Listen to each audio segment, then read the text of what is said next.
SIR के चलते लेखपाल आत्महत्या कर रहा है तो अपने आप में बड़ी बात है।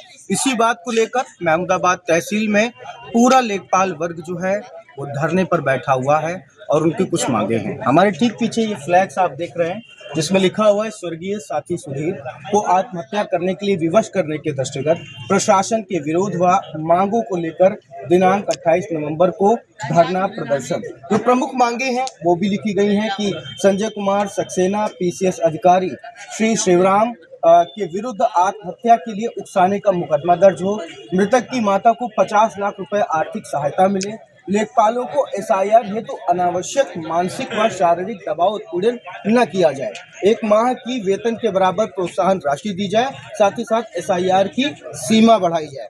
कम समय में कहीं न कहीं आईजीआरएस का दौर है और लेखपालों को तमाम काम करने हैं। ऐसे में एसआईआर भी एक बड़ी चुनौती से कम नहीं है। ऐसे में अधिकारियों के ऊपर प्रेशर आता है तो वो अपने अधीनस्थ लेखपालों से बात करते हैं, जिसके चलते जनपद आपको बता दें फतेहपुर के तहसील बिंतकी के जो लेखपाल थे सुधीर कुमार, उनके साथ कुछ ऐसा ही देखने को मिला। उनकी शादी थी और वो छुट्टी नहीं पा रहे थे।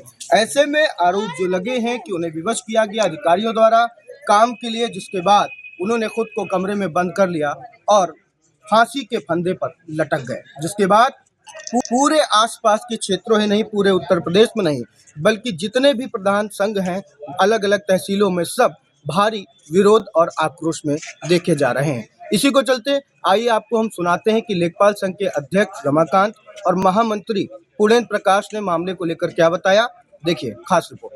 आज जो यहाँ पे धरना किया जा रहा है लेखपाल के द्वारा, क्या कुछ मुद्दे हैं और क्या कुछ मांगे हैं? जैसा कि आप जान रहे हैं कि एक दिवसीय जो धरना आज प्रातः 10 बजे से शाम 5 बजे तक इकट्ठा हुए हम लोग हैं। तहसील जिला फतेहपुर में एक साथी थे हमारे सुधीर जी, उनकी 26 तारीख को शादी थी। उनसे एक दिन पहले जो है उनको निलंबित कर दिया जाता है। इस चक्कर में उन्होंने आत्महत्या कर ली। तो आत्महत्या कर ली, उनको छुट्टी नहीं दी थी, सक्षम अधिकारियों द्वारा छुट्टी नहीं दी गई। तो उन्हीं मांगों को लेकर के कि जो आत्महत्या के दोषी हैं अधिकारी कर्मचारी, ठीक है,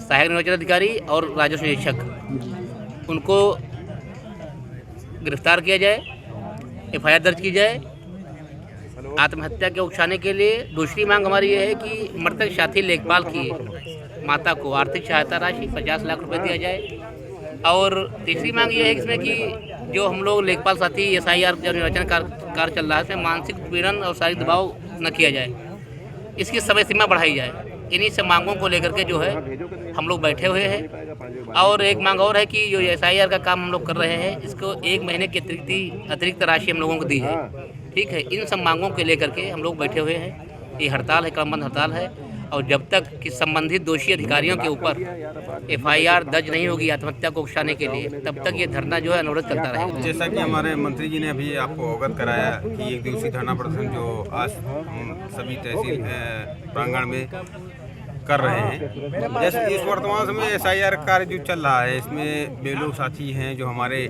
और हम लोग सुपरवाइजर के रूप में उनका सहयोग कर रहे हैं। फीडिंग का कार्य भी हम लोगों के द्वारा लगातार किया जा रहा है सभी साथियों को बैठाकर।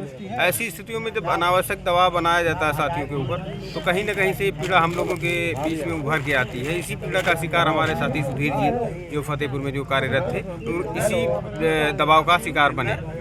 और जैसा कि हम सबकी मांग है कि यह कार्य जो इतनी जल्दबाजी में हो रहा है थोड़ा समय सीमा बढ़ाया जाए, जिससे इसकी जो भी जो गुणवत्तापूर्वक कार्य है ये अच्छे से संपादित हो सके और हम लोगों को मानसिक दबाव और इस तरीके से जो है दिक्कतें आ रही हैं वो ना दिक्कतें आएँ। क्या लगता है इस धरना करने से आप लोगों की जो समस्याएं हैं इसका संभव निकल सकता है? बिल्कुल, ये जो भी है कार्य, मान लीजिए हम कर्मचारी हैं, अधिकारी हैं, और अगर उन तक ये बात पहुंचेगी तो उसका समाधान निकालेंगे वो। और ज़रूर मुझे उम्मीद है शासन प्रशासन से कि इस पर कुछ अच्छे मतलब जो है इसका विचार करके इसका जो है अच्छे से समाधान करके हम लोगों को राहत का कार्य दिलाने का कार्य किया जाएगा। अगर आज आप लोगों के द्वारा धरना किया गया, आज कुछ सुनवाई नहीं होती तो क्या धरना जो है जैसा हमारा प्रांतीय दिशा निर्देश आएगा और जिला कार्यकारिणी जैसा हमें जो है निर्देशित करेगी उसी के क्रम में हम इसको आगे बढ़ाएंगे या जैसा भी वो निर्देशित हैं उस क्रम में हम लोग उसका अनुपालन करेंगे।